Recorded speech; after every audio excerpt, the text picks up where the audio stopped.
नमस्कार, मैं हूं आशीष अग्रवाल और आप देख रहे हैं एएनबी न्यूज का खास कार्यक्रम मुद्दे की शुरुआत करेंगे भारतीय कुश्ती संघ के पूर्व अध्यक्ष बृजभूषण और रेसलर्स विवाद में।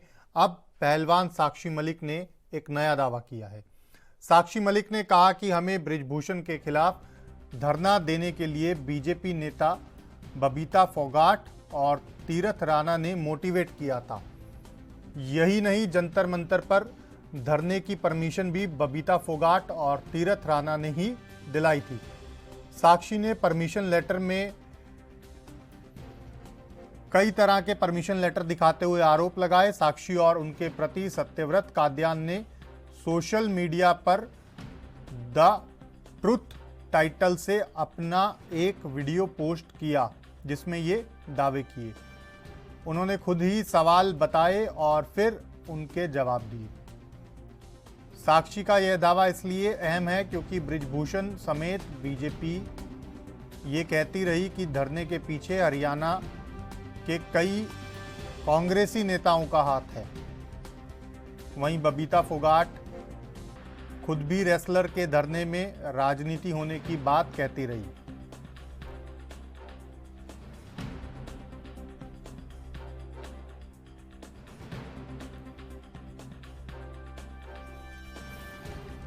तो सीधे तौर पर कहीं ना कहीं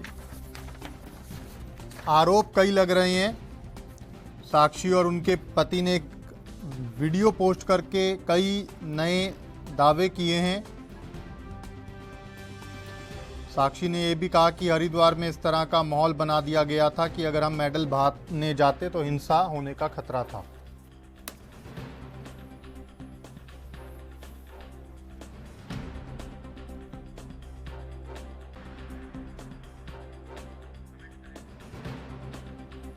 तो आपको बता दें कि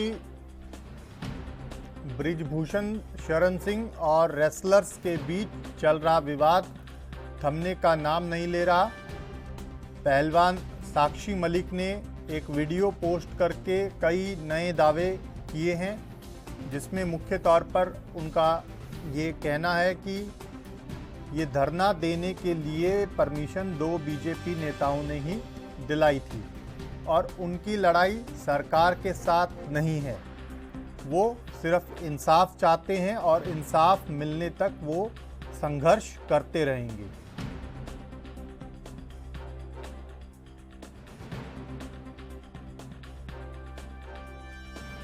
हालांकि चार्जशीट दाखिल होने के बाद गोंडा में एक सार्वजनिक कार्यक्रम के दौरान जब बृजभूषण शरण सिंह से चार्जशीट को लेकर सवाल पूछा गया तो उन्होंने कोई भी प्रतिक्रिया देने से साफ तौर पर इनकार कर दिया और ये कहते हुए नजर आए कि नरेंद्र मोदी को तीसरी बार प्रधानमंत्री बनाना ही उनका लक्ष्य है और केवल उसी पर मीडिया बात करे।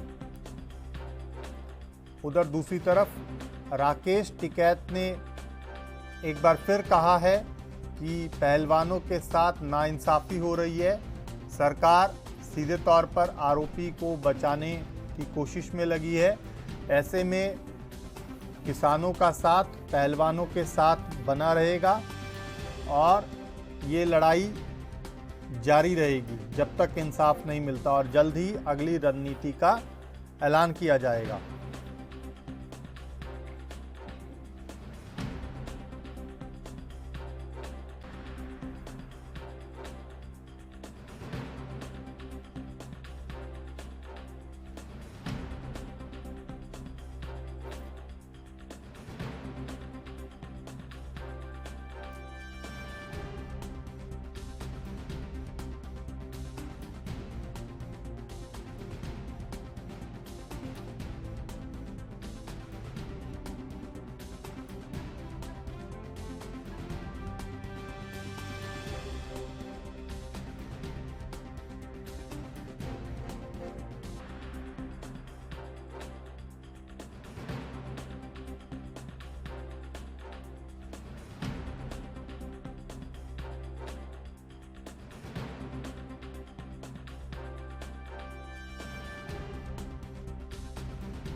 चलिए इसी बड़े मुद्दे पर चर्चा की शुरुआत करेंगे। हमारे साथ तीन खास मेहमान जुड़ रहे हैं, सीधा उन्हीं के पास चलेंगे और चर्चा की शुरुआत करेंगे। हमारे साथ कैप्टन आई सिंह भदौरिया जुड़ गए हैं, बीजेपी नेता। हमारे साथ कार्तिकेय सिंह जुड़ गए हैं, कांग्रेस नेता। और साथ ही साथ हमारे साथ हरीश जी जुड़ गए हैं, वरिष्ठ पत्रकार हैं। आप तीनों का बहुत स्वागत है। सबसे पहले मैं हरीश जी आप ही के पास आऊँगा, क्योंकि कहीं ना कहीं ये एक बड़ा मामला हो गया है और लगातार पहलवान आरोप लगा रहे हैं कि इंसाफ नहीं मिल रहा है। क्या कहेंगे? जो पहलवानों की लड़ाई है वो इनिशियल स्टार्टिंग स्टेज में तो ऐसा लग रहा था कि ये निश्चित रूप से पहलवानों के साथ इनजस्टिस हुआ है और भारत सरकार को इस पर जांच करनी चाहिए। लेकिन जो जो विपक्ष पहलवानों के कंधे में बंदूक रख के अपनी राजनीति साधने लगा, तो कहीं ना कहीं पहलवानों के विषय में भी सोशल मीडिया में और तमाम उनमें बातें चलने लगी कि इनका रेप 10 साल पहले हो गया या 8 साल पहले हो गया, तो अब मुद्दा अब उठा रहे हैं। रेप के बाद भी जो है बहुत सारे जो उनके प्राइवेट इवेंट्स थे उनमें ये शामिल हुए हैं। रेप का जिस दिन मोदी जी ने ओलंपिक से लौटने के बाद इनका जो स्वागत समारोह किया था, इनको भोज दिया था, उसी दिन मोदी जी से शिकायत क्यों नहीं की। तो इस तरह के बहुत सारे मुद्दे हैं जिनके कारण अब इनको समर्थन भी कम हो गया है और इसकी जो लाभ इनको मिलना चाहिए था वो न्यायिक प्रक्रिया से ही मिलेगा। पॉलिटिकल पार्टियां इनको कोई लाभ दे नहीं पाएगी, इनका सिर्फ उपयोग करेंगी, चाहे ये पार्टी हो चाहे वो पार्टी हो। तो निश्चित रूप से जो पहलवान है उनको अपनी न्यायिक लड़ाई ही लड़नी पड़ेगी। उससे सरकार ने, जहां तक बात है, एक जांच टीम बैठा दी है।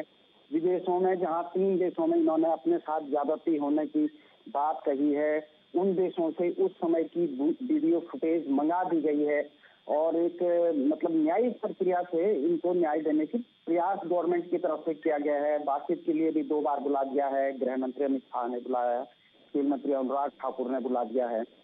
इसके बाद भी ये लग रहा है कि कहीं ना कहीं ये पॉलिटिकली मोटिवेटेड भी है। पॉलिटिकल पार्टियां इनके कंधे में बंदूक रखती है, इनकी काउंसलिंग करती है, ये कभी हाँ बोलते हैं कभी ना बोलते हैं। अब इन खिलाड़ियों को जो सबसे बड़ा नुकसान होने वाला है, यदि सामान्य लोग रहते तो अब तक हो भी चुके होते। ये सरकारी नौकरी है, अच्छी खासी तनख्वाह लेते हैं, अधिकारी पद पर बैठे हुए हैं, उसके बावजूद ये धरने पर बैठे हैं, जो नैतिक रूप से उचित नहीं है। कोई सामान्य सरकारी कर्मचारी इस तरह से धरने पर बैठता तो अब तक वो टर्मिनेट हो चुका होता है, उसकी नौकरी जा चुकी होती। वो तो ये है कि ये अंतरराष्ट्रीय ख्याति के खिलाड़ी हैं, संभवतः इसलिए इस पर एक्शन भी हो रहा है। लेकिन बहुत ज्यादा अगर इस तरह का दबाव बनाएंगे तो मुझे लग रहा है कि कहीं ना कहीं इनको नौकरी पर भी घाटा हो सकता है और विपक्षी पार्टियां इनको न्याय नहीं दिला पाएंगी जो इनके कंधे में बंदूक रहे हैं। इनको अपनी न्याय की लड़ाई कानूनी रूप से लड़नी पड़ेगी, उसी के लिए प्रयास करने चाहिए, अच्छे वकील रखने चाहिए और अच्छी लड़ाई लड़नी चाहिए न्यायिक रूप से। ठीक है, कार्तिकेय आपके पास आऊंगा।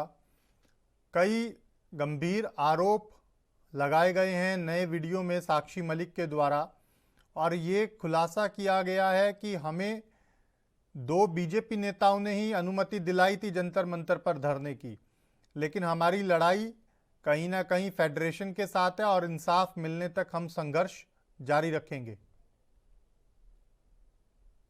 जी, सबसे पहले तो आपका बहुत बहुत धन्यवाद। और आपने बिल्कुल सही कहा, अगर आप कल साक्षी मलिक जी और इनके पति का बयान आप देखेंगे तो उन्होंने जनवरी में स्पष्ट किया कि जनवरी में जब हम पहली बार बैठे थे तो हमें भाजपा के 2 नेताओं, जिनको उन्होंने नाम बताया, तीरथ जी का नाम बताया, दूसरा बबीता फोगाट जी, जो स्वयं उनकी बहन भी, उनकी मतलब विनेश फोगाट की बहन भी, इनकी 2 मित्र हैं।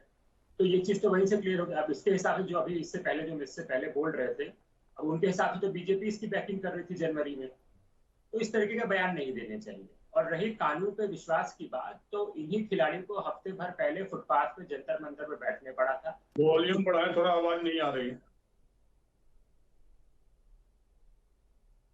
आवाज आ रही? ठीक है, आवाज आ रही है आपसे? आशीष जी आप वॉल्यूम बढ़ाएं, थोड़ा आवाज नहीं है। ठीक है, पीसीआर टीम को बोलता हूं मैं, वो करेंगे कोऑर्डिनेट। कार्तिकेय जी आप अपनी बात जी। तो उसमें भी 1 हफ्ते का सुप्रीम कोर्ट में संज्ञान लिया और 1 हफ्ते के बाद दिल्ली पुलिस ने FIR की। अब इसमें उन्होंने जो अपनी माइडर ने अपना पॉक्सो का जो बयान था वो वापस लिया और दिल्ली पुलिस ने 1973 के अंदर CRPC के अंदर कार्रवाई करके लगा रखी थी, उसको निस्तारण उसको रद्द किया। अगर आप में आज कार्रवाई का प्रावधान है। आप 2012 से लेकर 2019 में मोदी जी की सरकार के अंदर इसमें जो संशोधन किए गए थे, उसके बाद ही पॉक्सो में कार्रवाई हुई। आप किसी इतने बड़े बाहुबली सांसद को जो खुलेआम किस तरीके की भाषा को प्रयोग कर रहे थे, आप 2 महीने का टाइम दीजिए तो किस तरीके से दबाव है। एक छोटी बच्ची पे जो गरीब घरों से आते, किसान परिवारों से आते, तो छुपा नहीं है। साक्षी मलिक की बात करूँगी तो अगर 1.25 महीने बैठना पड़े, 3 महीने की कमेटी की कोई रिपोर्ट सार्वजनिक ना हो पाए, 3 महीने की कमेटी की रिपोर्ट में क्या हुआ था वो नहीं आया, ये बिल्कुल सवाल इंसान खड़ा करता है, जस्टिस भी खड़ा करता है। इस तरीके की कार्रवाई नहीं हो रखी है। और जो चार्जशीट इसके अलावा भी जो लगी है, 354 मोलेस्टेशन स्टॉकिंग तमाम धाराओं में उनके खिलाफ चार्जशीट हो चुकी है। लेकिन तब तक बीजेपी के किसी भी बड़े नेता ने यहाँ पर जाकर के पहलवानों के समर्थन में एक शब्द बोला, ना उनके साथ खड़े हुए, संवेदना के नाते उनके साथ खड़े हुए। और 28 मई को उनके साथ किस तरीके का व्यवहार किया गया था, बाद में सोशल मीडिया में बीजेपी के आईटी ट्रोल आदमी ने किस तरीके से उनकी फोटो को चेंज करके जो लगातार उसी तरीके का व्यवहार करते उन खिलाड़ियों के साथ जिनको कुछ महीने पहले तक मोदी जी अपने देश का अपना परिवार, अपनी बेटियां बता दी, उनके साथ क्या माहौल है। तो इतने बड़े बड़े सवाल है यहाँ पर कि देश में जो पहलवान बेटियां जिनका एक नाम है, रुतबा है, देश का नाम रोशन करके आती हैं, वो जो अपने हकों के लिए लड़ती हैं, उनको जाति विशेष शिक्षक दे दिए जाते हैं, उनको स्थिति विशेष के बारे में बोल दिया जाता है, परिवार विशेष के बारे में बोल दिया जाता है। जब वही बेटियां मेडल लेकर के आती हैं तो वो पूरे देश की बेटियां हो जाती हैं। अब अगर इतने ताकतवर जो अपनी आवाज रख सकती है, जिनको देश सुन सकता है, उनके खिलाफ अगर उनको किसी के खिलाफ FIR तो उनके साथ कुछ सोचर होता है तो उनकी FIR लिखी जा रही है। तो देश में जो आम बेटियां हैं उनका कैसे चल रहा होगा। तो आज जो कहते हैं ना बेटी बचाओ बेटी पढ़ाओ, जो वाकई में बेटी बचाने की जरूरत है, भाजपा की जो कृतज्ञ मानसिकता है उससे बचाने की बहुत ज्यादा देश की बेटियों को जरूरत है। और भाजपा का कभी ये पहला नहीं, आप चाहे नाव कठुआ, चाहे नित्यानंद, तमाम इनके आप बयान सुनेंगे, चाहे इनकी विचारधाराओं में किस तरीके से महिलाओं के प्रति इनकी क्या घृणा की भावना रहती है, वो तमाम चीजें खुल करके सामने आती है। तो साक्षी मलिक ने बड़ा स्पष्ट अपनी सारी बातों पे कह दिया है और वो खुद ही बोल रही है कि वो इंतजार कर रही है उस चीज का। और ये बार बार बोलना कि कांग्रेस पार्टी से हमेशा पहले जो बोल रहे थे, बोल रहे अरे तो इसमें दिख रहा है कि पॉलिटिकल पार्टियां कर रही है। किसान आंदोलन के समय भी इसी तरीके का बोला गया था। फिर 1.5 साल पहले आप किसके आगे झुके थे? राजनीतिक पार्टियों के आगे झुके थे? किसान आंदोलन में किसके आगे झुके थे? कोरोना काल में जब राहुल जी ने बोला था कि बड़ी सुनामी आ सकती है, आर्थिक व्यवस्था डूब सकती है और हमें कोरोना पे ध्यान देना चाहिए, तब भी आप ऐसे निश्चिंत होकर बैठे थे। और 1.5 साल में देश की अर्थव्यवस्था कहाँ पहुंच गई थी। तो बार बार पॉलिटिकल पार्टी का नाम लेकर के पीछे नहीं छुपना चाहिए। और जिस दिन आप राजनीतिक पार्टियों की चीज से जोड़ रहे हैं तो आप देश की बेटियों को प्रश्न में खड़ा कर रहे हैं। उनका मानसिक स्तर है वो उतनी मजबूत है, उनको पता है उनके साथ क्या हो रहा है, क्या उन्होंने परत दर पर आप उसमें पढ़े, उन्होंने बोला है कि हम इसलिए पहले नहीं इकट्ठे हुए क्योंकि हम पहले इकट्ठे हुए, हमारे अंदर वो हिम्मत नहीं आ रही थी।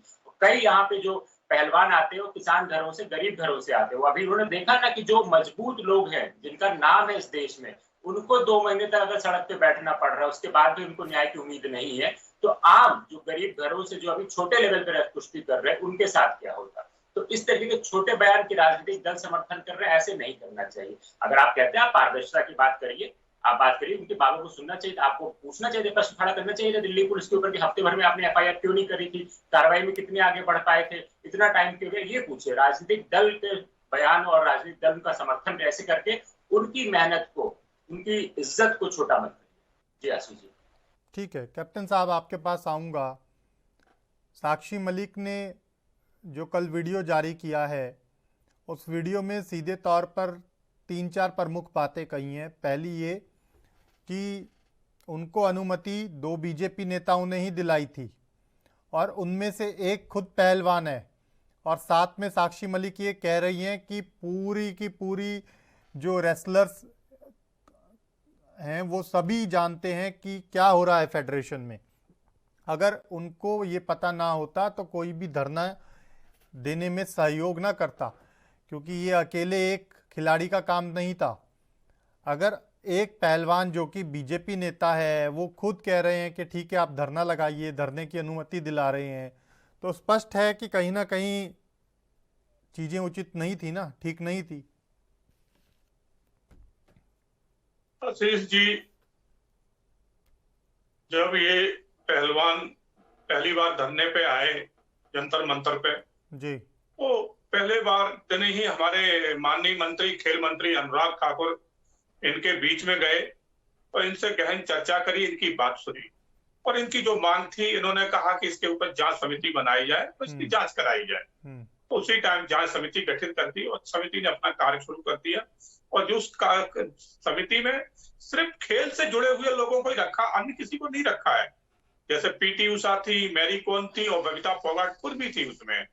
इस तरह से उसमें जो सदस्य थे वही लोग थे, कोई राजनीतिक नहीं था और ना ही कोई भारतीय जनता पार्टी का कोई नेता था। इन्होंने अपना धरना कर दिया और चले गए। मगर वो जांच चल रही थी, जांच पूरी नहीं हो पाई। उसके बाद ये फिर आ गए, फिर आके धरने पे बैठ गए। फिर इन्होंने धरना शुरू कर दिया तो आपने खुद जांच की मांग करी और आप फिर उससे पलट गए, वो दोबारा फिर आ गए, फिर बैठ गए। और इनका जो वहां के संचालन किसने किया?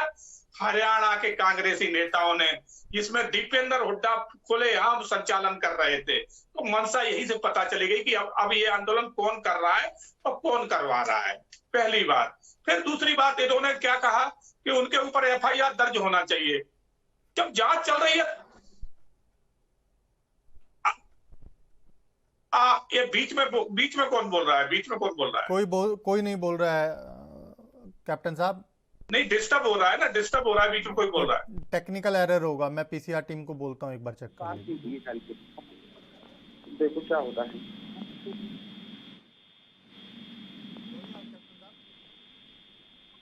बीच में बोलता तो उससे डिस्टर्ब हो जाता है। नहीं, बीच में कोई नहीं बोल रहा है कैप्टन साहब।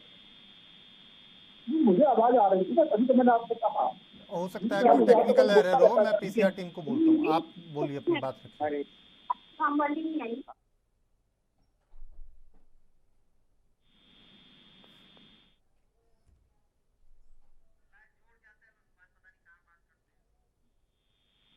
हेलो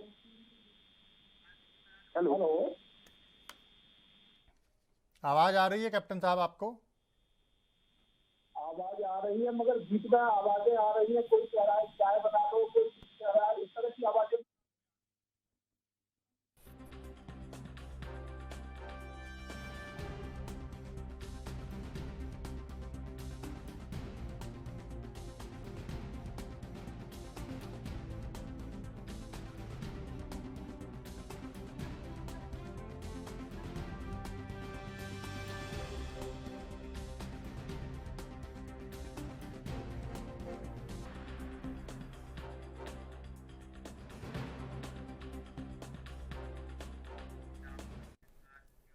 चलिए एक छोटा सा ब्रेक, जल्द लौट रहे हैं।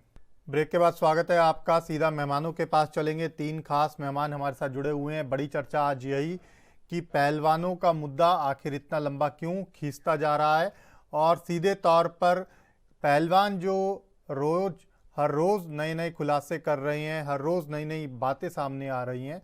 दरअसल इस पर्दे के पीछे असल मामला क्या है? हालांकि पहलवान लगातार कह रहे हैं कि पूरा विवाद सीधे तौर पर रेसलिंग के साथ है, सरकार से कोई लड़ाई नहीं है, लेकिन रेसलिंग फेडरेशन के साथ जो ये विवाद है, वो लड़ाई आखिर क्यों इतनी लंबी हो रही है? कैप्टन साहब हमारे साथ जुड़े हुए हैं, बाकी मेहमान भी हमारे साथ जुड़े हुए हैं। कैप्टन साहब आपके पास आऊंगा, क्या कहेंगे?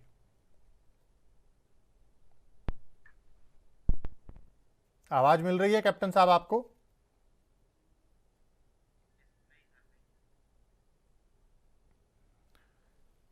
ठीक है, हरीश जी आपके पास आऊंगा मैं। आवाज मिल रही है आपको? जी आवाज ठीक है। हरीश जी, सवाल ये है कि एक और सरकार ने जब पहली बार वार्ता की पहलवानों के साथ तो आश्वासन दिए गए, लेकिन उसके बाद भी पहलवानों को धरने पर बैठना पड़ा। केंद्रीय मंत्रियों के आश्वासन के बाद पहलवानों को दूसरी बार धरने पर बैठना पड़ा। उसके बाद जब चार्जशीट को लेकर आश्वासन मिला कि एक निर्धारित तारीख को चार्जशीट फाइल हो जाएगी। सवाल ये है कि जब चार्जशीट फाइल हो जाती है, उसके बाद भी अब ये नया खुलासा साक्षी मलिक की ओर से किया जा रहा है और सीधे तौर पर यह आरोप लगाए गए हैं कि जो नाबालिग बच्ची थी उसके परिवार पर दबाव बनाया गया और उसकी वजह से उनको बयान बदलने पड़े।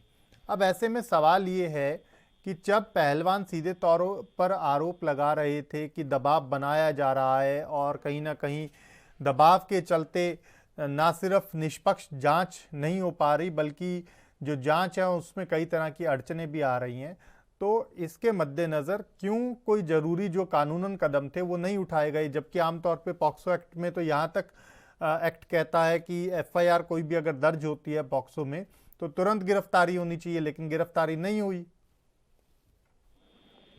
आशीष जी, निश्चित रूप से ये मामला बड़ा संगीन है, प्रकरण संगीन है। साक्षी मलिक वो माइनर है, नाबालिग है, तो यदि कोई आरोप लगाती है तो निश्चित रूप से इस पे जो कानूनी प्रक्रिया है वो अपनाई जानी चाहिए। जहां तक गलत बोल रहे हैं आप गलत बोल रहे हैं। साक्षी मलिक नाबालिग नहीं है। आप नहीं, गलत बोल रहे हैं। मैं नहीं कह रहा हूँ भाई, मैं नहीं कह रहा हूँ, तो मीडिया कह रहा है आपका। मीडिया कह रहा है, नहीं आपका मीडिया कह रहा है। हमने थोड़ा सा अपनी बात रखी। नहीं साक्षी, एक मिनट कैप्टन साहब रुक जाइए, कैप्टन साहब रुक जाइए एक सेकंड, मैं आपके पास आऊंगा। कैप्टन साहब, हम अपनी बात रखेंगे, आप लिखेंगे वैसे भी हम अपनी बात कहेंगे, हम अपनी बात कहेंगे। आप तो सब कह रहे हैं। नहीं, हम अपनी बात कहेंगे, पहले पूरा कहने दीजिए। जैसा मीडिया में कहा जा रहा है कि नाबालिग है तो उस पे पॉक्सो एक्ट लगना चाहिए, ये कहा जा रहा है मीडिया में। आगे से दूसरी बात, साक्षी मलिक नाबालिग नहीं है। आप बिना बात साक्षी मलिक ने वीडियो में ये दावा किया है कि जो नाबालिग पीड़िता थी, मत होइए, उससे कुछ लाभ होने वाला नहीं है। हम ये कह रहे हैं साक्षी मलिक के आरोप हैं तो उसकी निष्पक्ष जांच हो जाए, उसमें हमें कोई दिक्कत नहीं है। हम दूसरी बात कह रहे हैं, हम ये कह रहे हैं ये प्रकरण उस दिन उठा जब ब्रिजभूषण सिंह जी ने, जो कुश्ती संघ के अध्यक्ष हैं, जिन्होंने इन खिलाड़ियों को अंतर्राष्ट्रीय स्तर तक पहुंचाने में बड़ी भूमिका निभाई, जिस दिन से उन्होंने कहा कि भैया चाहे ओलंपियन हो चाहे छोटे खिलाड़ी हो, सबको क्वालिफाई करना होगा तब जाना होगा, उस दिन से ये धरना की बात उठी है। तो ये जो सोशल मीडिया में बात चल रही है कि माइनर है कि नहीं है, कि वो तो जांच का विषय है, उसके सर्टिफिकेट बताएंगे। वो मैं नहीं कह रहा हूँ कि ये माइनर है कि नहीं, मैं तो मीडिया में कह रहा हूँ कि जैसा सवाल उठाए जा रहे हैं, पॉस्को एक्ट तो उसी पे लगता है जो माइनर है। तो अगर सरकार ने पॉस्को एक्ट दर्ज किया तो मैं थोड़ी बोल रहा हूँ कि माइनर है या नाबालिग है। हम ये कह रहे हैं कि अगर पॉस्को एक्ट में केस दर्ज हुआ है तो माइनर ही होंगी, तो उस पर कार्रवाई होनी चाहिए। हम तो इतनी बात कह रहे हैं, लेकिन हम उससे आगे की बात कह रहे हैं। हम ये कह रहे हैं ये प्रकरण तब उठा जब ये तय हुआ कि भाई चाहे ओलंपियन के खिलाड़ी भी है, ओलंपिक के खिलाड़ी भी हैं, वो भी नेशनल स्तर पर क्वालिफाई करेंगे, ओलंपिक के लिए क्वालिफाई करेंगे, ताकि नए खिलाड़ियों को भी मौका मिले, अच्छे खिलाड़ियों को मौका मिले और सारे लोग क्वालिफाई करेंगे। जो अच्छा खिलाड़ी होगा, जो क्वालिफाई होगा, उसको ओलंपिक में भेज दिया जाएगा। उसी दिन से धरना हुआ। असल में ये कहा जा रहा है कि खिलाड़ियों की मंशा ये है कि वो क्योंकि ओलंपियन है, सामान्य खिलाड़ियों से उनका क्या मुकाबला है, इसलिए वो सीधे ओलंपिक में पार्टिसिपेट करेंगे। तो ये भी एक नई चर्चा है जिसपे कम चर्चा हो रही है मीडिया में। मीडिया में तो सिर्फ ये हो रहा है कि ये धरने पे बैठे हैं, बड़ा इंजस्टिस हुआ है, बड़ा अन्याय हो रहा है। इंजस्टिस तो दिल्ली में और लड़कियों के साथ भी हुआ है। एक लड़की को 40 चाकू सारे मीडिया के सामने घोंप दी गए, पूरी दुनिया में वो वीडियो वायरल हुआ है। सिर्फ टीवी से खिलाड़ी मतलब वो महिलाओं के साथ, जो उस बच्ची के साथ जो अन्याय हुआ, 40 चाकू घोंप के मार दिया गया, वो टीवी से खबरें गायब हैं। वो राजनीतिक दलों की प्रायोरिटी से वो खबर गायब है। उसके लिए नहीं कोई धरना कर रहा है, ना ये दल कर रहा है ना वो दल कर रहा है। जो दोनों हमारे दलों के प्रतिनिधि यहाँ भी बैठे हैं, वो भी उस मुद्दे पे बातचीत करने को तैयार नहीं है। तो सवाल ये है कि अगर हम बेटियों के लिए चिंतित हों तो सभी बेटियों के लिए चिंतित हों। तो जो राजनीतिक एजेंडा जो है, चाहे इस पार्टी का हो चाहे उस पार्टी का हो, हमारे खिलाड़ियों का दुरुपयोग राजनीति के लिए नहीं होना चाहिए। और खिलाड़ियों को भी प्रयास करना चाहिए कि वो न्यायिक लड़ाई लड़े। राजनीतिक लड़ाई से इससे ना खिलाड़ियों को लाभ होगा, ना ओलंपिक में जाने वाले खिलाड़ियों को लाभ होगा, ना देश का लाभ होगा। ठीक है कैप्टन साहब।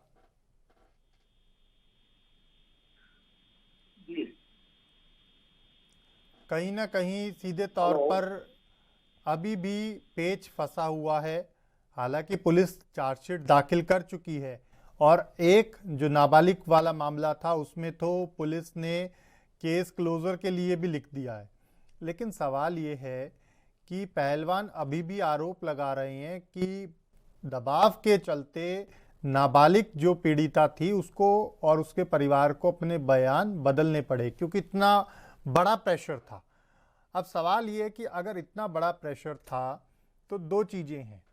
एक जब पुलिस को पता था कि आरोपी प्रभावशाली है, आरोपी कहीं ना कहीं प्रभाव डालकर और चीज़ों को प्रभाव के चलते प्रभावित कर सकता है जांच को भी, तो ऐसे में क्यों समय रहते जो जरूरी कदम थे, चाहे वो गिरफ्तारी के थे, चाहे किसी और तरह के जो कानूनी कदम हैं, वो नहीं उठाए गए? एक बात। दूसरी बात कि पहलवान अभी भी जो आरोप लगा रहे हैं, अब सरकार का क्या स्टैंड है? क्या सिर्फ इसी बात को बीजेपी बार बार दोहरा के अपनी पार्टी की जिम्मेदारी से पल्ला झाड़ लेगी कि इस पूरे प्रकरण के पीछे एक कांग्रेस नेता है, कांग्रेस नेता है, कांग्रेस नेता है? क्या ये कहकर बीजेपी नैतिक जिम्मेदारी से पल्ला झाड़ लेगी? एक पहलवान, दो पहलवान, तीन पहलवान, चार पहलवान नहीं, एक बड़ी संख्या है पहलवानों की जो लगातार आरोप लगा रही है। एक पहलवान मैनेज हो सकता है, दो मैनेज हो सकते हैं, तीन मैनेज हो सकते हैं, लेकिन ऐसा तो नहीं कि 10 पहलवानों को मैनेज कर लिया गया हो।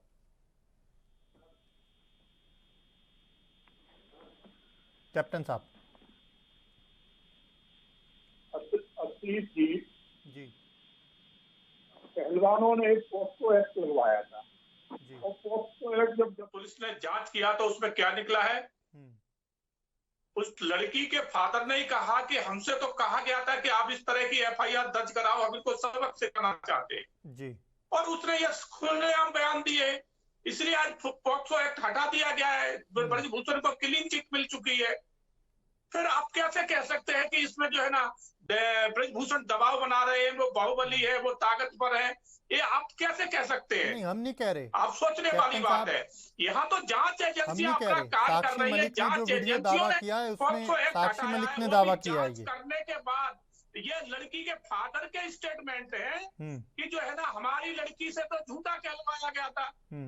अब बताइए, इसमें भी आप कहोगे ये दबाव बना दिया, ये कौन सा दबाव है? और सबसे बड़ी बात मैं फिर वही आ रहा हूँ कि साक्षी मलिक नाबालिग नहीं है, बबीता फोगाट नाबालिग नहीं है। नहीं, साक्षी मलिक बालिग हैं, बबीता फोगाट आपकी पार्टी की नेता है। कोई दुराचार हुआ था तो 10 साल मुंह बंद करके क्यों रखा और अपनी शादियों में बुलाया, शादियों में अरे जनाब, हम इसी धरती पर रह रहे हैं, हम भारतीय संस्कृति में रह रहे हैं, हम इस देश की संस्कृति को मानने वाले हैं।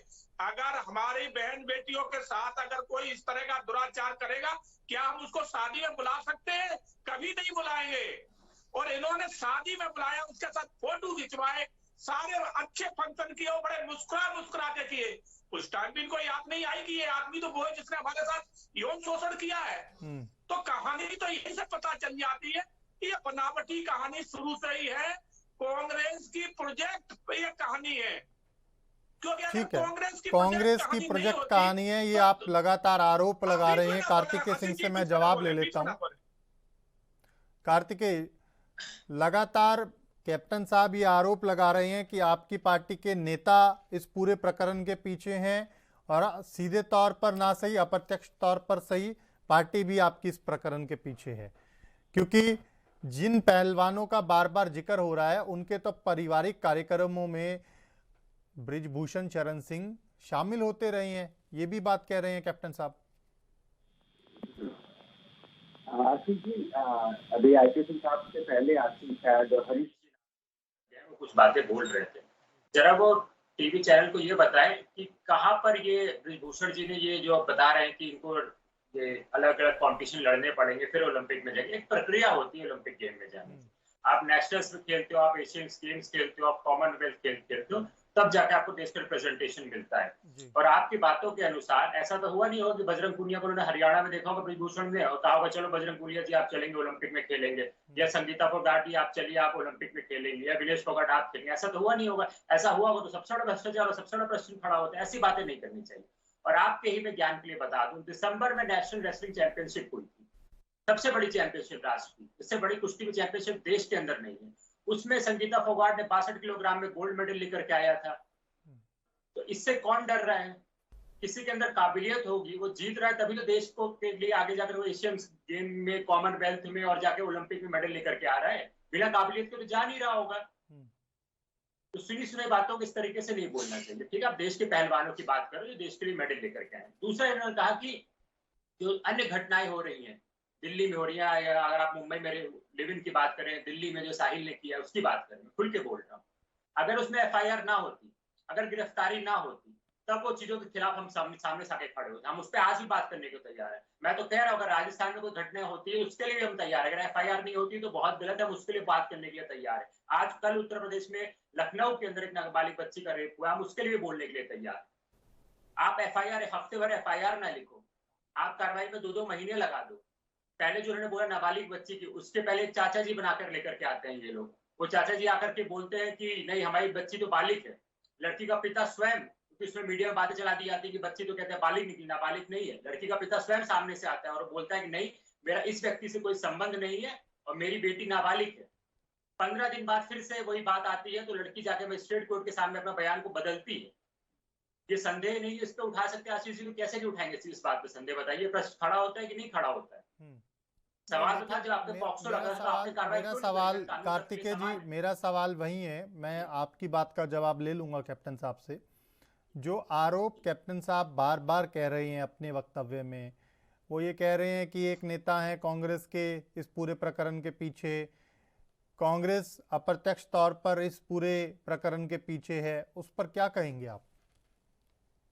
मैं तो समझता हूँ कि IP सिंह साहब को और बीजेपी के तमाम नेताओं को जो ये छोटा सा ये बयान लेकर के आ रहे हैं कि कांग्रेस पीछे जाके केस कर देना चाहिए दीपेंद्र हुड्डा के खिलाफ, और तमाम कांग्रेस नेता जो बैक कर रहे हैं। मैंने इसलिए आपको शुरुआत में कहा, चाहे किसान आंदोलन हो जाए, चाहे युवाओं का आंदोलन हो, चाहे अग्निवीर हो, चाहे महंगाई की बात हो, हर चीज के पीछे आकर खड़े हो जाएंगे यार ये तो कांग्रेस पार्टी करा रही है, और फिर माफी मांगेंगे देश के सामने, रोते हुए आएंगे देश के सामने। तो कांग्रेस पार्टी के सामने माफी मांगते हैं, कांग्रेस के लिए कांग्रेस के सामने हाथ जोड़ के रोते हैं, किसानों के सामने रोते हैं, अग्निवीर के जवानों के सामने रोते हैं? इनको तो ये बताना चाहिए ना। मैं तो कह रहा हूँ अगर आपको पता जाके आप करो ना केस उनके ऊपर, अगर वो चला रहे हैं तो।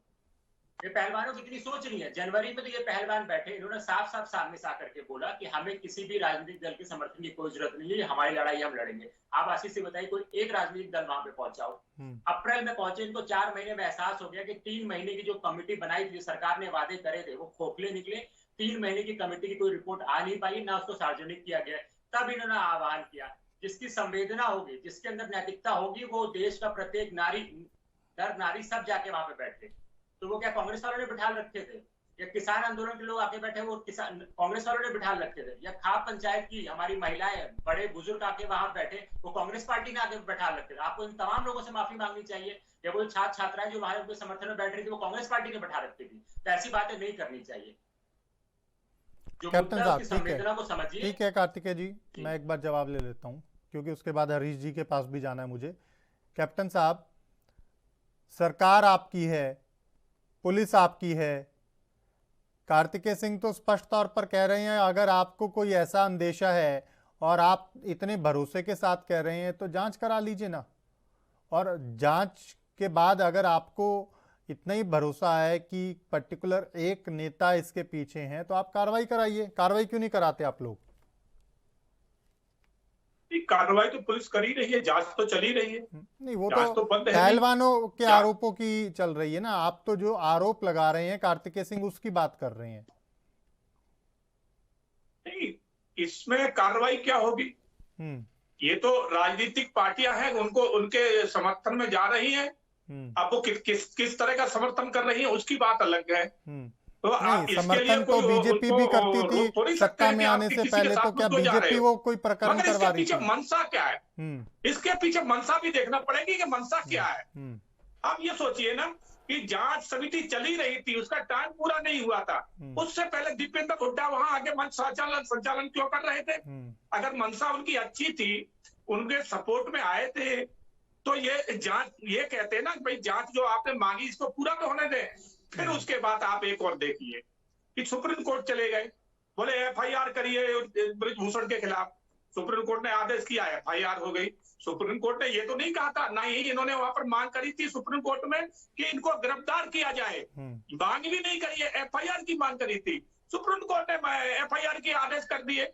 और फिर अगर आपको लगता है कि FIR के बाद गिरफ्तारी होना चाहिए तो आप गिरफ्तारी के लिए सुप्रीम कोर्ट जा सकते हो। अगर आप FIR के लिए सुप्रीम कोर्ट जा सकते हो तो गिरफ्तारी के लिए आप सुप्रीम कोर्ट क्यों नहीं जा रहे हो? क्यों ये जानते हैं कि ये गलत है?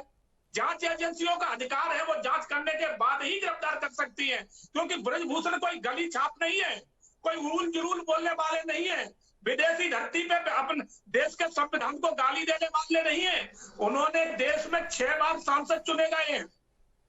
और सबसे बड़ी बात है, कुश्ती फेडरेशन को जो उन्होंने रूप दिया है वो पहले किसी ने नहीं दिया है। कुश्ती फेडरेशन में कोई मेडल नहीं आते थे, जब ब्रजभूषण आए तब से यहाँ गोल्ड मेडलों की झड़ी लग गई। ब्रजभूषण मेडल लेकर आए हैं क्या? ब्रजभूषण शरण सिंह मेडल लेकर आए हैं या पहलवान मेडल लेकर आए हैं? पहलवान को उस लायक बनाया किसने? कुश्ती फेडरेशन ने। क्या पहलवान में इतनी कुव्वत थी कि अपने आप लेके आ जाते? उनके ऊपर करोड़ों रुपए किसका खर्चा हुआ है? भारत सरकार का, आम जनता का। वो अपने आप नहीं चले गए और मेडल लेके आ गए। भारत सरकार ने इस लायक उन्हें बनाया, फेडरेशन ने इस लायक बनाया कि आप ये काम करिए। ऐसी प्रतिभाएं हमारे देश में हजारों पड़ी है, उनको भी मौका मिलेगा तो कोई इससे अच्छा करके दिखाएंगी। तो ब्रजभूषण ने यही तो कहा कि आप पहले नेशनल खेलिए, उसके बाद ओलंपिक में जाइए, मगर ये कह रहे हैं हम तो डायरेक्ट जाएंगे। तो पीछे जो प्रतिभा पड़ी है वो उसको उनको कभी मौका मिलेगा ही नहीं। आप एक बार ओलंपिक खेल आए तो क्या जरूरी है कि आप दोबारा ओलंपिक लाएगा? आप में दमखम बचा है? जरूरी नहीं है। आप नेशनल पास अगर उसमें सिलेक्शन हो जाता है तो आप ओलंपिक जाओगे ही जाओगे, तो उससे क्यों डर रहे हैं? मेन बात ये है, ब्रजभूषण ने इसी चीज पर रोक लगाई है, इसलिए षड्यंत्र रचा गया है। और कांग्रेस के जो दीपेंद्र हुड्डा है वो फिर दोबारा इसके अध्यक्ष बनना चाहते हैं, तो इसलिए कांग्रेस इन्वॉल्व है। और अन्य पार्टियां इसलिए इन्वॉल्व है कि सब भ्रष्टाचार में डूबी पड़ी है। जो बीजेपी ने डंडा डाल दिया, भ्रष्टाचार में जो लूटा है वो हलक में हाथ डाल के बाहर खींच रही है। तो कहते हैं ना कि चोर चोर मोसेते भाई, तो यहाँ सब चोर चोर 40% की सरकार कर्नाटक में किसकी थी ये भी याद रखिएगा। खैर, मैं जवाब ले लेता हूँ आपके आरोपों का कार्तिकेय सिंह से, उसके बाद क्योंकि हरीश जी के पास जाना, काफी देर से इंतजार कर रहे हैं। आरोप आपने गंभीर लगाए हैं, इसलिए कार्तिकेय सिंह पहले मैं चाहूंगा आप जवाब दे दीजिए। आशीष भाई, मुझे नहीं लगता कि सिंह साहब ने पूरी प्रकरण को सही से पढ़ा समझा है।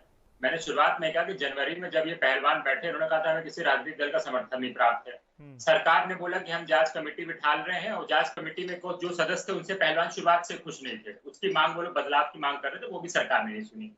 अच्छा, 3 महीने अगर आप जनवरी से लगाएंगे तो मार्च तक खत्म हो जाता है, या मैं कहता हूँ चलो अप्रैल तक खत्म हो जाता है। पहलवान 21 अप्रैल को बैठते हैं, और पहलवान सबसे पहले सुप्रीम कोर्ट नहीं गए थे। सिंह साहब को बता दूं, पहलवान सबसे पहले दिल्ली पुलिस के पास गए थे FIR कराने के लिए कि जो उनके साथ शोषण हुआ है, जो मोलेस्टेशन हुआ है, और पॉक्सो के अंदर जो नाबालिग बच्ची थी उसके अंदर कार्रवाई नहीं हुई, तब वो सुप्रीम कोर्ट गए थे कि हमारी FIR नहीं लिखी जा रही है। सुप्रीम कोर्ट ने कहा कि आप FIR लिखिए, दिल्ली पुलिस को निर्देश दिए, और पहलवानों से बोला क्योंकि आप सिर्फ FIR के लिए हमारे पास आए थे, हमने FIR निर्देश दे दिए, दिल्ली पुलिस को कार्रवाई करने दीजिए, उसमें कोई बात आती है फिर आप हमारे पास आ सकते हैं। उसमें भी बोला कि आप हाईकोर्ट जाए फिर आप हमारे पास आ सकते हैं। ये है पूरा प्रकरण। फिर ये बार बार कह रहे हैं कि दीपेंद्र हुड्डा जी कुश्ती महासंघ की अध्यक्ष बनना चाहते हैं। आशीष जी, ये बात तो कोई बच्चा भी समझ जाएगा कि ब्रजभूषण जी 2011 में कुश्ती संघ के अध्यक्ष बने थे। 2011 में केंद्र में कांग्रेस की सरकार थी, और फिर 13-14 तक हरियाणा में भी देखेंगे तो कांग्रेस की सरकार थी।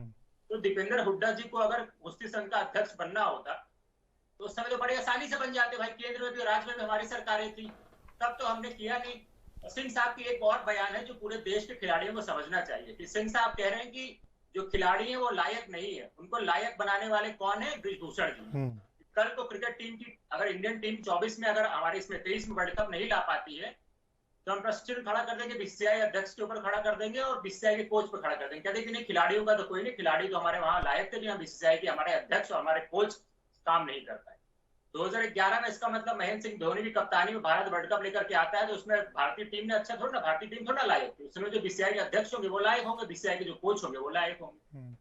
तो जब ऐसे तर्क आने लगे तो बातें करना तर्कसंगत बसता नहीं है, ये उनकी लायक है। और आप जो बार बार बोल रहे हैं, आपने मेरी बात सुनी नहीं। कर्नाटक चुनाव भी एक एग्जांपल कह सकते हो आप।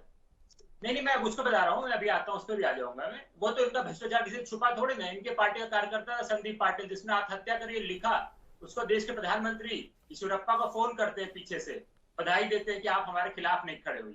तो भ्रष्टाचार में कौन कौन लिप्त है, उनकी क्या सोच है भ्रष्टाचार के खिलाफ, उसी फोन कॉल से दिख गई। और ये जो बार बार बोल रहे हैं खिलाड़ी डर रहे हैं, इन खिलाड़ियों ने अपने आप को एशियन गेम्स, कॉमनवेल्थ, ओलंपिक में विदेशी पहलवानों से लड़ के उनको पटक करके मेडल लेकर के आए देश के। उनको किसी को साबित करने की जरूरत नहीं है।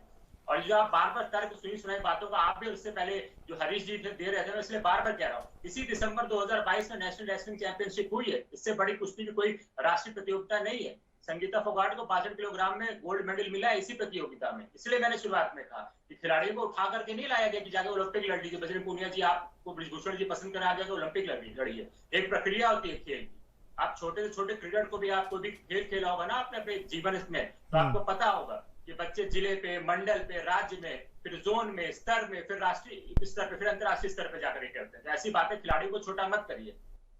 इन्हीं खिलाड़ियों के लिए आपके देश के प्रधानमंत्री ने डिनर रखा था। इन्हीं खिलाड़ियों को देश का परिवार बता रहे थे, अपना परिवार बता रहे थे। तो ऐसी बातें नहीं करनी चाहिए। ठीक है। और ये बार-बार कांग्रेस की भी छुपना ही, हरीश जी आपके पास आऊंगा मैं। जो बात कैप्टन आई सिंह साहब कह रहे हैं कि पहलवानों को तो लायक बनाने वाले ब्रिजभूषण शरण सिंह हैं, ऐसी प्रतिभाएं तो हजार हैं।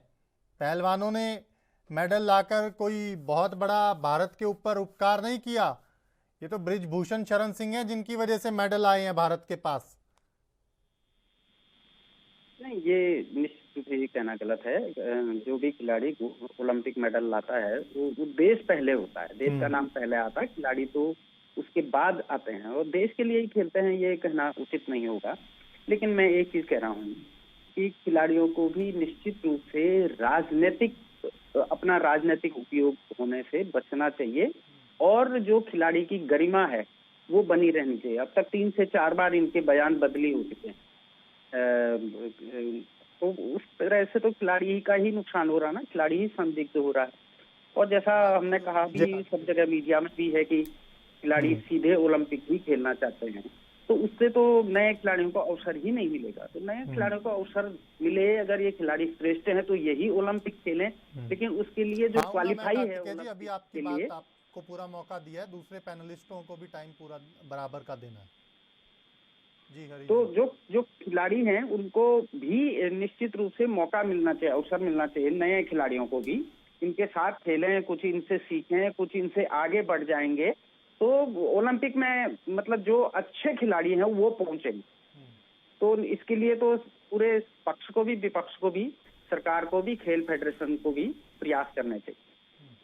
लेकिन हरीश जी, जिस तरह से लगातार पहलवान अभी भी अड़िग हैं, पहलवानों का आरोप लगातार यही है कि दबाव के चलते जांच निष्पक्ष नहीं हो पाई और जो नाबालिग पीड़िता थी उसको अपने बयान से पलटना पड़ा क्योंकि उसके ऊपर लगातार प्रेशर बनाया गया। तो ऐसे में आपको लगता नहीं है कि क्या सरकार को कोई थर्ड एजेंसी से भी जांच करा लेनी चाहिए? न्यायिक जांच भी बैठी हुई है और पुलिस की भी कार्रवाई चल रही है। और जो जिन 3 देशों में इन्होंने आरोप लगाया कि हमारे साथ ज्यादती हुई है, वहां से भी वीडियो फुटेज मंगाए गए हैं। तो अंततः उससे जांच होगी, जो भी न्यायिक प्रक्रिया होगी वो चलेगी। उसमें किसी को क्या आपत्ति होनी चाहिए, ना पक्ष को होनी चाहिए ना विपक्ष को होनी चाहिए। न्याय के लिए तो सबको अपना प्रयास करना चाहिए और खिलाड़ियों को भी न्याय मिलना चाहिए। लेकिन हम उससे आगे की बात ये कह रहे हैं, खिलाड़ी जो हैं अपना राजनीतिक दुरुपयोग होने से बचें। राजनीतिक दल इनको न्याय नहीं दे पाएंगे, न्याय इनको न्यायिक प्रक्रिया से ही मिलेगा। तो उस प्रक्रिया पे खिलाड़ी रहें तो ना देश की बदनामी होगी और ना खिलाड़ियों का ज्यादा घाटा होगा और ना भविष्य में इस तरह के कोई मतलब संदेश जाएगा या कोई इस तरह की गाइडलाइन बने कि भविष्य में खिलाड़ी इस तरह कर ही ना पाए, अपनी अभिव्यक्ति भी ना कर पाए, वो ना हो। अन्य खिलाड़ियों का हित बचा रहना चाहिए। उसके लिए इन खिलाड़ियों को भी अपने निर्णय पे विचार करना चाहिए, पुनर्विचार करना चाहिए कि हम जिस दिशा में जा रहे हैं, जिस ट्रैक पे जा रहे हैं वो सही है या न्यायिक प्रक्रिया से हमको आगे आने वाली अगली पीढ़ी है उसका भी कहीं ना कहीं फेडरेशन हो या दूसरी चीजें हो उनसे विश्वास कम होगा। सवाल ये नहीं है कि इसमें कहाँ किसकी गलती, वो तो जांच में सब चीजें सामने आएंगी ही, लेकिन जो अगली पीढ़ी है उसका विश्वास कम ना हो खेलों के प्रति कि उन्हें इस तरह की प्रताड़ना का सामना करना पड़ता है, ये भी अपने आप में बड़ा सवाल है। खैर मैं क्योंकि कैप्टन साहब के पास जाना, लेकिन उससे पहले कार्तिकेय सिंह कुछ कहना चाह रहे थे। कार्तिकेय। आशीष जी, मैं दूसरे चैनल पे जाना है, मेरा टाइम हो रहा है, दूसरे चैनल पे बैठना है। आपने अगर 2 सेकंड दे सकते हैं तो मैं बिल्कुल बोलूंगा। कैप्टन साहब, मैं मुझे आप ही के दूसरे पास चैनल आ पे रहा हूँ, जाना है। इसके बाद आप ही के पास आ रहा हूँ। कार्तिकेय, जल्दी से आप मैं अपनी बात कहिए। मुझे दूसरे चैनल पे बैठना है, दूसरे चैनल पे बैठना मैं है। आ रहा हूँ आपके पास, कैप्टन साहब आप ही के पास आ रहा हूँ इसके बाद। कार्तिकेय जी 30 सेकंड में अपनी बात कह दीजिए। मैं हरीश जी की बात पे कह रहा था। हरीश जी ने अभी स्वयं कहा कि सोशल मीडिया पे चल रही है, कोई आधिकारिक बयान नहीं। तो सोशल मीडिया पे कौन क्या क्या चलवाता है किसी देश से छुपा हुआ नहीं है। किस समय किस तरीके की चीजों को लेकर के वो चला सकते हैं, तो किसी से छुपा नहीं। तो सोशल मीडिया पे भरोसा नहीं करना चाहिए। इसलिए मैं आपको उदाहरण दे दिया, दिसंबर में जो राष्ट्रीय चैंपियनशिप हुई थी कुश्ती की, तो सोशल मीडिया की बातों में इस तरीके से यकीन नहीं करना चाहिए। चलिए ठीक है। और अगर आप खेलों की कैप्टन बात साहब, करेंगे तो संदीप, आवाज मिल रही है कैप्टन साहब आपको?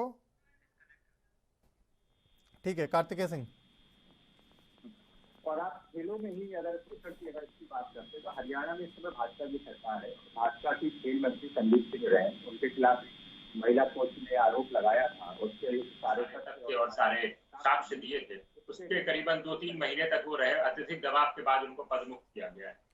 तो किस तरीके से भाजपा की कार्यशैली है, किस तरीके से कार्य किया जाता है, आप एक बड़ा सेट पैटर्न पिछले 9 सालों में देखेंगे कि आप कोई आंदोलन कर रहे हैं तो आपको अर्बन नक्सल है, ये तो टुकड़े टुकड़े गैंग के हैं, इनको चाइना से फंडिंग आ रही है, जो कुछ नहीं होगा तो इनको कांग्रेस फंड कर रही है।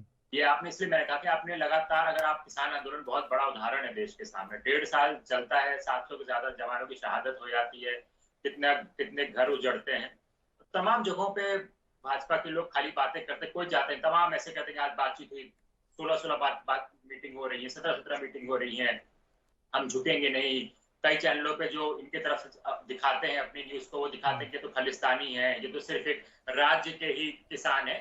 और 1.5 साल बाद देश देखता है कि देश के प्रधानमंत्री आते हैं कि मैं शायद समझा नहीं पाया, मुझे माफ करें, और वो माफी मांग कर किसान बिलों को और काले कानूनों को वापस ले लेते हैं। प्रश्न तो वहां पर भी बनता था कि जब ये बोलते हैं तो क्या देश के प्रधानमंत्री और देश की सरकार खालिस्तानियों के आगे झुकी थी, क्या चाइना के आगे झुकी थी, क्या राज्य विशेष के लोगों के आगे झुकी थी, या कांग्रेस के आगे झुकी थी? तो हर आंदोलन को इस तरीके से बात करना, उस तरीके से बोलना कि कांग्रेस है, इसलिए मैंने बोला वहां पे खाप के लोग, वहां पे अन्य राजनीतिक दलों के लोग थे, कई तो इनके समर्थक दल हैं जो वहां जाकर के बैठे थे। मैंने इसलिए कहा जिसके अंदर नैतिकता होगी, जिसके अंदर संवेदना होगी, वो जो वहां जाके बैठेगा। ना तो स्मृति ईरानी, मीनाक्षी लेखी जैसे लोग हो जाएंगे कि उन पर सवाल किया जाए, महिलाओं के जो शोषण उत्पीड़न हो रहा है उसको वो भागते हुए देखे अपनी सरकार को बचाने के लिए। ये चीजें, इस तरीके की बातें नहीं करनी चाहिए। चलिए ठीक है, आप बने रहिए हमारे साथ। इस वक्त इसी मुद्दे से जुड़ी एक बड़ी खबर आपको बता रहे हैं। पहलवानों ने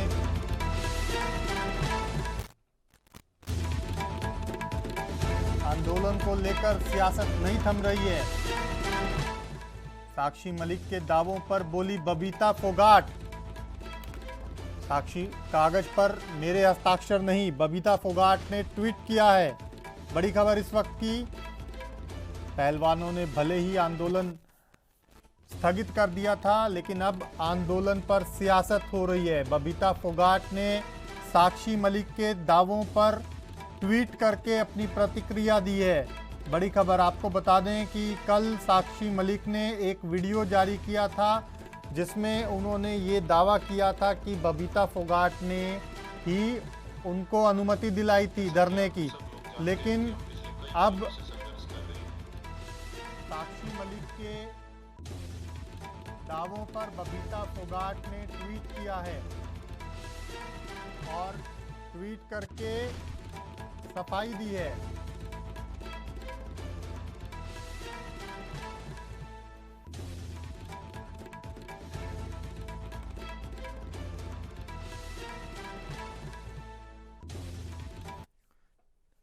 मेहमानों के पास आएंगे।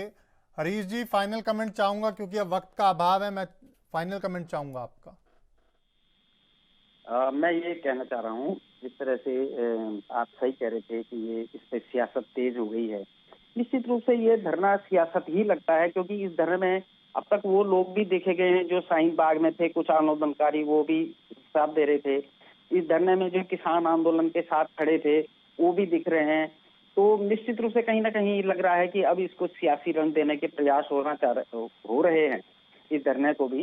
तो खिलाड़ियों को सियासत से बचना चाहिए। खिलाड़ी तो पूरे देश के खिलाड़ी हैं, उनको इस गरिमा का ख्याल रखना चाहिए। जो हम समझ पा रहे हैं वो खिलाड़ियों के हित में भी होगा, देश के हित में भी होगा। बिल्कुल, खिलाड़ी देश के हैं और गरिमा का ख्याल उनको भी रखना चाहिए, और सरकार को भी चाहिए कि अगर खिलाड़ी लगातार कोई बात कह रहे हैं तो उसके ऊपर निष्पक्ष जांच हो, ये सुनिश्चित करवाए सरकार। कार्तिकेय सिंह, आपके पास आऊंगा, फाइनल कमेंट चाहूंगा आपका। हरीश जी ने कहा कि वहाँ पे किसान आंदोलन से जुड़े लोग थे। मैं लगातार डिबेट में इसी बात को बोल रहा हूँ, इसी किसान आंदोलन से, इसी किसानों से देश के प्रधानमंत्री स्वयं माफी मांगे। तो आप अपनी बातों से क्या साबित करना चाहते हैं? किसान आंदोलन के समर्थन में क्या किसान आंदोलन को आप गलत मानते हैं, या देश के प्रधानमंत्री ने गलत लोगों से माफी मांग ली? ऐसे बयान मत दिया करिए। रही बात पहलवानों की, वो अपनी लड़ाई लड़ रहे हैं। FIR करने वाले, आंदोलन करने वाले किसान वो पहलवान ही है। उनके समर्थन में जाकर मैंने तमाम दिल्ली के आप छात्र छात्रा, दिल्ली के लोग वहां जाके खड़े हुए। तो रही बात मर्यादा, सम्मान, इज्जत की, देश के लिए मेडल लाने वाली बेटियां जब पानी की बौछारों में लेटती हैं तो उस समय देश की मर्यादा, इज्जत, ये सब कहाँ चला जाता है इन पहलवानों के प्रति? जब पुलिस उनको धकेलती है तब वो इज्जत, मर्यादा कहाँ चली जाती है? जब वो एक बिस्तर लगा के लेट नहीं सकती तब वो मर्यादा, इज्जत कहाँ चली जाती है? और जब उनका टेंट, तंबू उखाड़ दिया जाता है तब देश की मर्यादा, इज्जत कहाँ चली जाती है?